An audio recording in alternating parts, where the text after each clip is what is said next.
Hello and welcome to Tonic Studios. I'm Leo and today I'm going to be getting really messy with a load of messy media.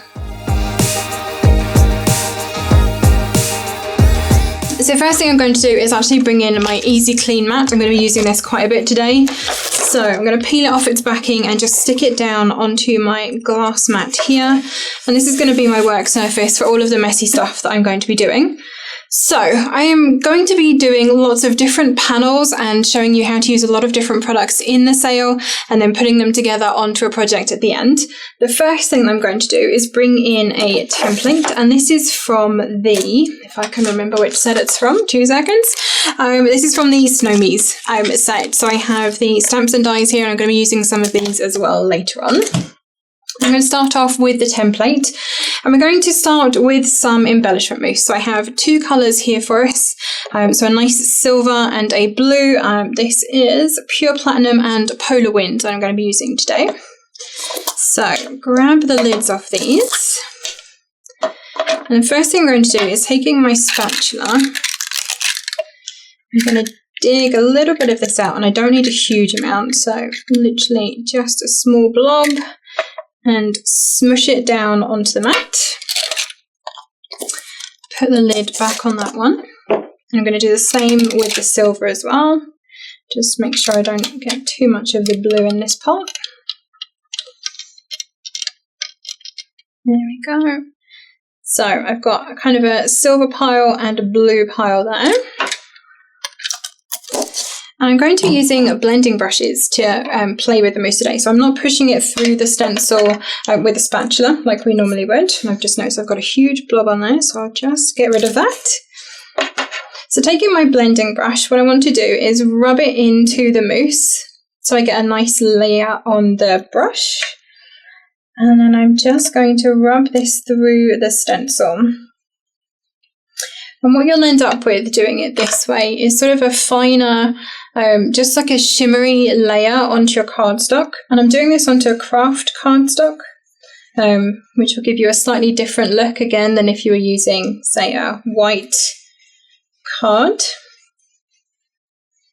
But you'll end up with just a very, very fine layer of the shimmer rather than sort of a bulky chunk of mousse or a 3D textured piece.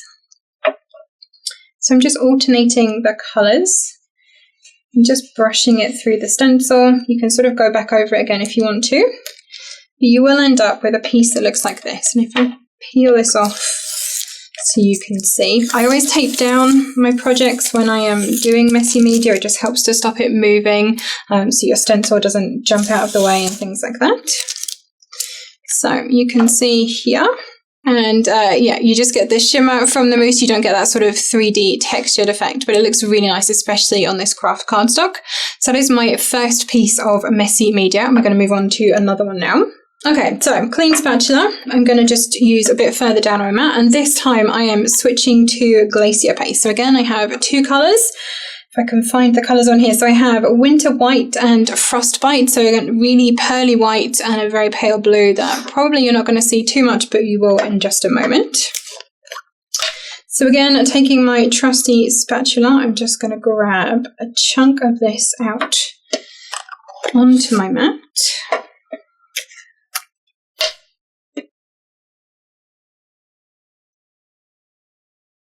And if you hadn't guessed, there's sort of a colour theme going on here.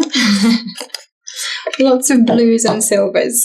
Now for this time, I'm going to actually be using some blending sponges to apply this. So again, holding my stencil down over my piece of cardstock, I'm going to pick up some of the paste onto my sponge and then just press it through the stencil. So again, this is another way of getting a finer application of your pastes. So you get more of the shimmer. You do get a bit of the colour, but not a huge amount, and that may be the colours I've chosen for this particular project. But you'll get, like I say, a finer layer, more of the shimmer, and less of that sort of 3D texture. So it's just another way of using some of the products that you may already have, or if you want to pick some up in the sale, there are lots and lots of different colours of this available. And it's really nice for adding that sort of background shimmer and shine. Great for cards as well, card backgrounds. Done a lot of that recently. Christmas cards, obviously. Hands up if you've actually finished your Christmas crafting, because I definitely haven't. I have made probably in the region of about 50 Christmas cards over the last couple of days. You still got more to go? Still more to go, yeah. So some of them I have made for friends, as in they have bought them from me. Some of them are for me to send out. And I always try to make a few extras of any designs as I'm going so that I have then some ready for next year. That sounds like I'm organised and prepared. Doesn't always work that way. So lift that up.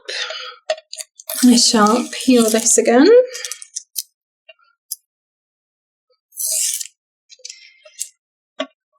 Tape everywhere. And now it's messy tape too. So there's a couple of different textures that you've got on here, and this will depend on how you've applied the paste. So you'll see up here where I've just pounced it in, it's literally just the shimmer that's on there. So it's a little bit more subtle. And then where I've actually smushed it in through the stencil, technical term, you will get more of the product that goes through, and you will get more of that sort of 3D texture on there. So again, with all of these panels, as you're doing them, what I would suggest is that you pop them to one side and leave them to dry. Probably for a lot of these things, you're going to leave them for at least a few hours. If you can start it one day and finish it the next, you're going to get a better result. So clean up a little bit more because we're going to be doing something a little bit different on the next one. So for my next messy panel, I'm going to be using some shimmer powder. So again, I have another piece of craft cardstock and I have taped it down. The reason I would definitely recommend taping for these next two sections, because we're going to be using liquid, your cardstock will have a tendency to curl and that can affect the actual finished look of your messy media on top. So if you tape it down, it should hold it flatter while you are working. So I have two shimmer powders that I'm going to be using for this one. I have Lunar Rocket, which is a really pretty silver, and this one is Blue Burst, I believe it is, and I've put it into one of the glitter mister bottles because I only want a really tiny amount of this. So I'm going to do this one first.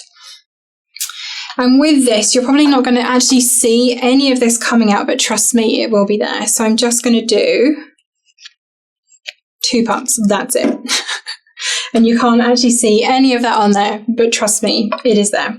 And then with the Lunar Rocket, I'm actually just going to turn the bottle upside down and just give it a light tap on the bottom, covering my cardstock. Again, depending on how much of the product you put on, it will vary how this looks. So depending on what you want to do, what you're using your messy media for, add as little or as much as you would like. Okay, I'm happy with that. And now comes the fun part.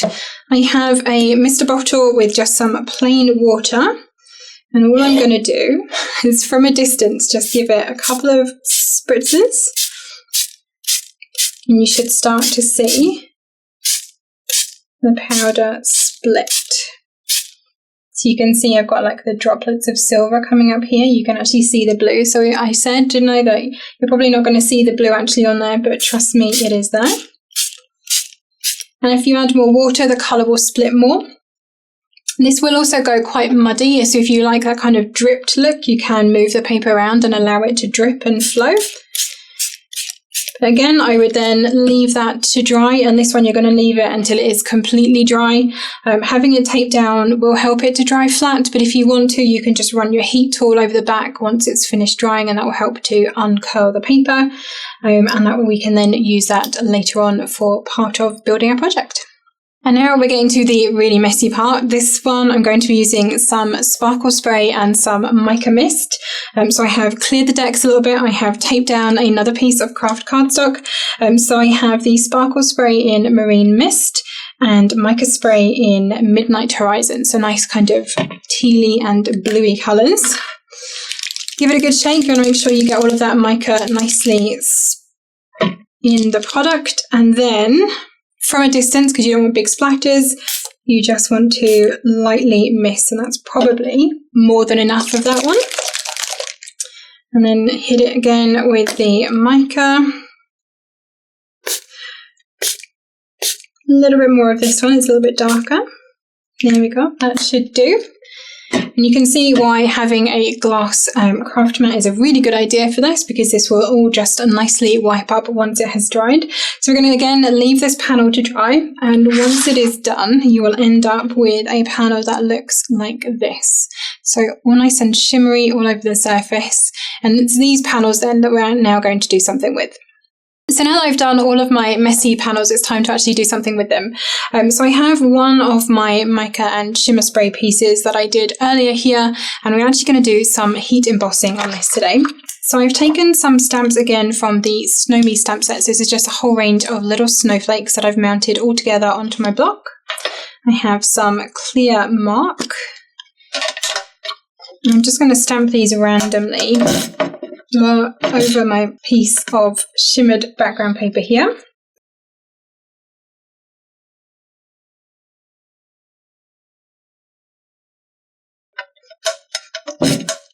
So just stamping this all over, just turning around and twisting it so you end up with a nice random pattern.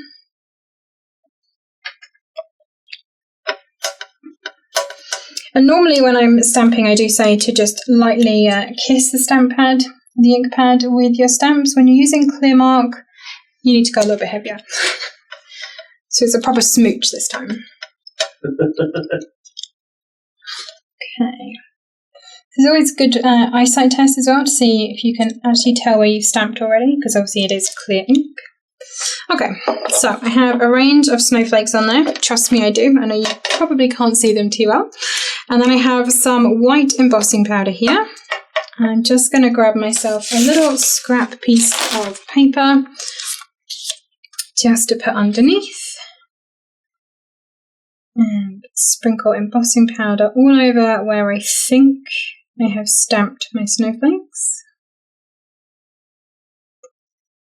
Okay, tap this around just to move it all the way over there and tip off the excess, and then you can see my little snowflakes on there. If you do have any patches where it's maybe stuck where you don't want it to, just taking a little paintbrush, you can then just brush those away. There's a bit there as well, and that will help you get a really clean result when you do your heating. So first of all, let's get this out of the way so I don't heat this huge blob up.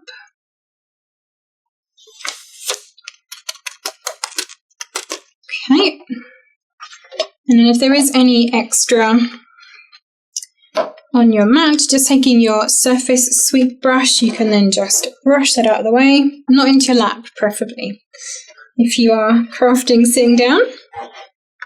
And now I'm going to heat emboss this. So I do have my heat tool here. It is going to be a bit loud. You're probably not going to hear me talking over the top of this. So what I'm looking for is for the powder to go from looking powdery to looking shiny and set.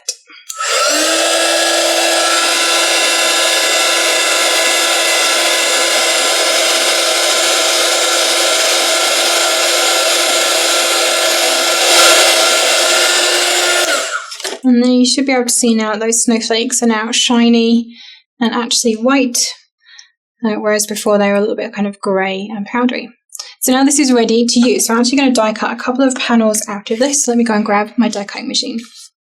So now that I have my tangerine machine here, I'm just going to die cut myself a panel from this paper.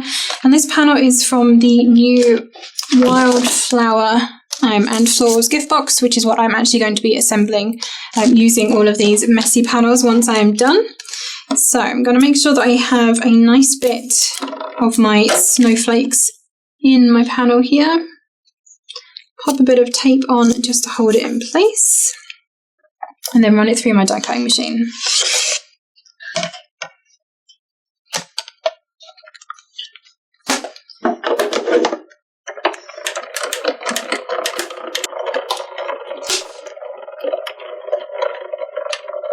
These are very new plates that we have down here in the studio. My plates upstairs do not look this clean. I will confess that. Okay. Here we go. So now I have my die cut piece, which is ready to go for my project. just like that. And now I'm going to pop my tangerine machine out of the way and we shall carry on.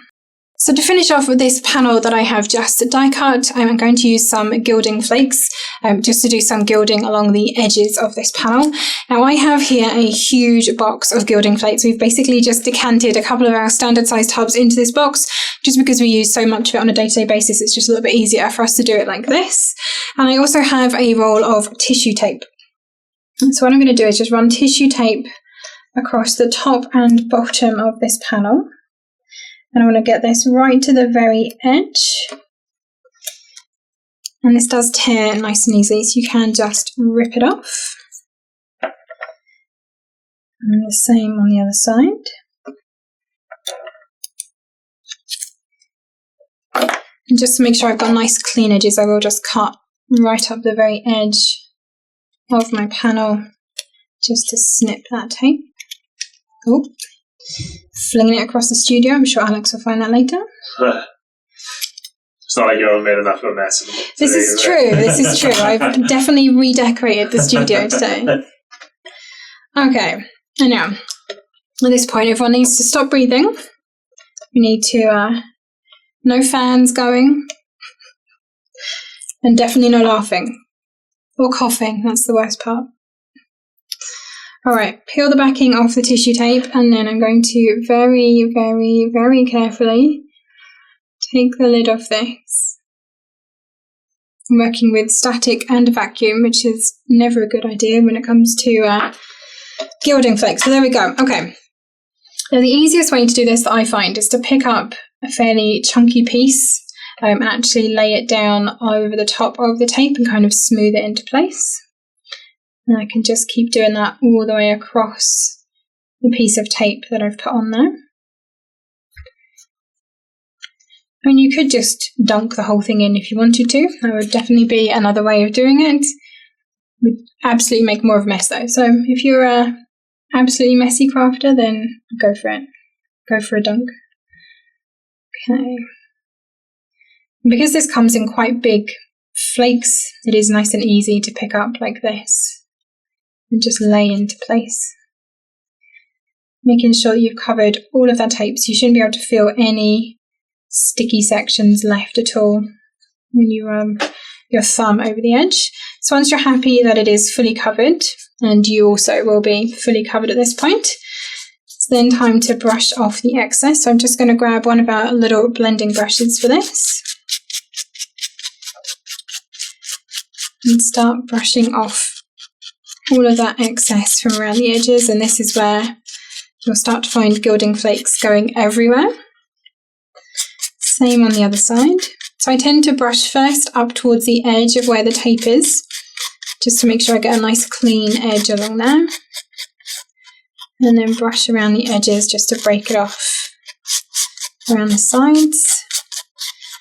Make sure you get any of the excess brushed off. And then I have gilded my little piece of cardstock there as well, just across the top and bottom. And now I'm going to very carefully put the lid back on my gilding flakes. Don't press too quickly or too fast or they will all whoosh out everywhere. There we go. Whew. It's like the Mission Impossible theme going on there. So the last thing that I have to do is a couple of decorative pieces, and I'm not talking about me and the gilding flakes. So I've put together some pieces to make a tag for my little box that I'm going to finish off. So this is using the Simply Stamped tags and badges die set from the website. Nice simple tags that you can be using here, and I'm actually going to make this one into a shaker. So I've die cut my pieces already. I basically have a border and a piece of acetate to make up my shaker. I have a background, which again is from that sparkly bit of paper with the snowflakes, and then a tag piece for it to hang on the back. So first things first, I'm going to glue my border and my piece of acetate together just using some deluxe adhesive. And you want to make sure that you peel off the backing from your acetate. So acetate will come with like a protective film on it already. Just helps to protect the surface from any scratches when you're manufacturing it. If I can find the edge. Have I got a craft pick? I have. That's it. Right. Not one. Yeah, no. Okay. There we go. Craft pick. Now with the die cut for this, I know Alison, when she was talking in the craft clinic about die cutting acetate, she did mention that it won't cut all the way through with your dies. So it will just leave a really strong impression. And then you just take a pair of scissors and cut around that kind of embossed line. I'm pretty sure I haven't peeled the backing of this, but maybe I did already in preparation because I actually can't see it. So I'm going to say that yes, I already did that. There we go. But just for yourself, make sure that you do peel off that backing paper or film before you use it.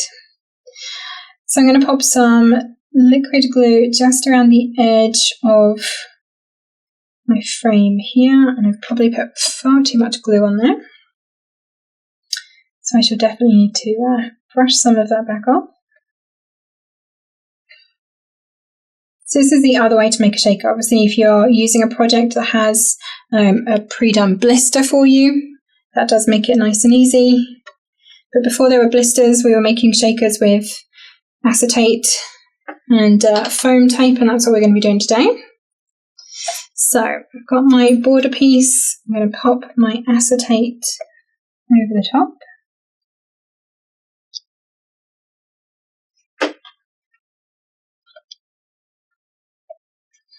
And then I have cut down just some foam strips here, and I'm just going to stick this right around the very edge so that hopefully you can't see it. Pop it around the corner as well. If you have a nice thin pieces of foam tape, you should be able to get it to go around the corner. If not, just cut a little wedge piece and put it across the edge. Snip that one there. Start a new piece.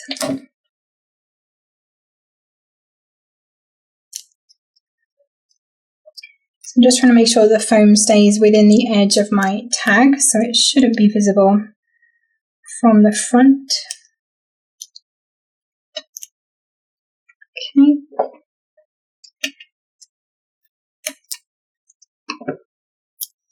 And then it's time to fill it. So I have a whole assortment of different sequins and confetti pieces in here.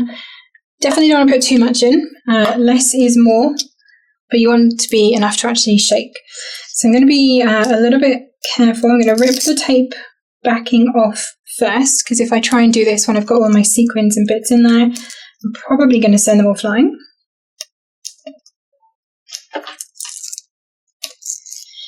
And then let's see, I've got some silver tinsel snowflakes here. I'm just going to use the spoon tool just to pick some of these up and pop them in.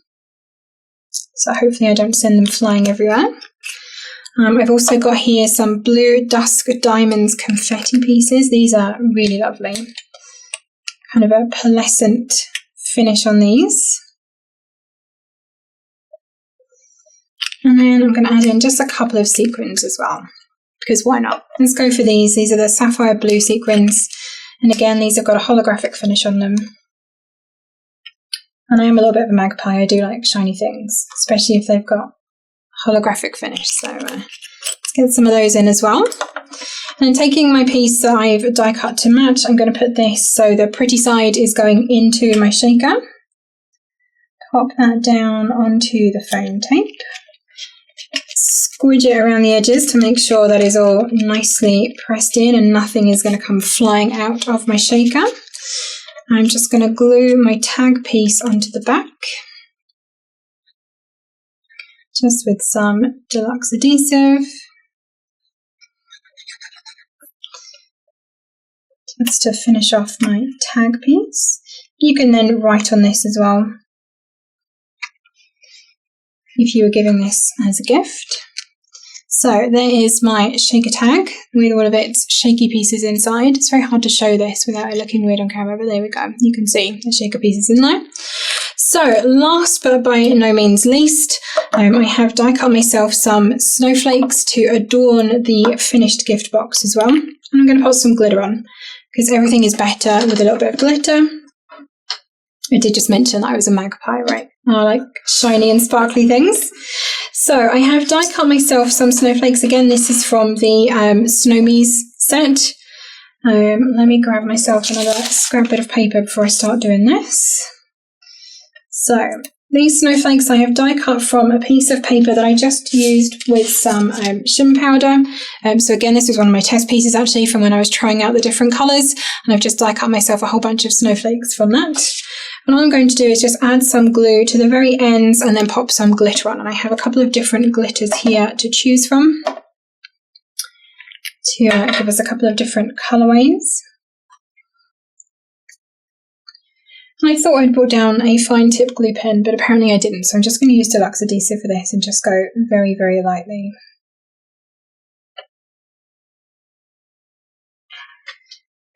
So I'm just putting glue on the very ends of my snowflake.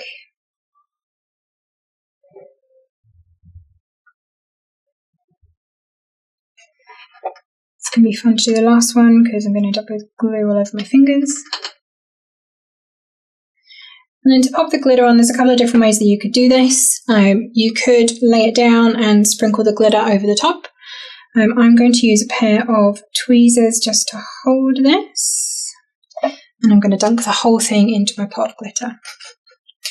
So, pop that in. Make sure the glitter gets onto all of that gluey part. Tap off the excess. And you can see there I've added a little bit of glitter around the edge of my snowflake, hopefully. Twinkle, twinkle. So you could do that with a whole bunch of different coloured glitters just to finish this off. So now that I have all of these different pieces, this is how I have put it together. So if I pull in my gift box here, like I said, this is from the Wildflowers and Florals gift box. So you can see all of these different panels that I have done around the edge. So there's my sparkle spray one with the snowflakes. If I go that way, you can see there's that embellishment mousse on there. And then on the top, this one is the glacier paste. And then, oh, no, I'm getting myself confused now. That's the glacier paste. And that one's the shimmer powder with some more of those embossed snowflakes on there. So the last thing for me to do is to tie on my gift tag. So I have some blue and white twine here. Top tip, I'm going to steal Karen's top tip bell here. When you're working with twine and threading it, what I've done is I've wrapped some tape around the ends and then cut through the tape to give myself a nice clean sturdy edge for threading it through to places. That means it stops kind of unravelling while you're using it. So it's like shoelaces. Like shoelaces, exactly like shoelaces. That's basically where I got the idea from. As I was trying to poke this bit of twine through the top of the box, and it was just unravelling on me and frustrating me. So I know what I'll do. Ding, a top tip. Chuck some tape on it first. Okay, so using my shoelaces, I'm going to thread this then back through the box top on here.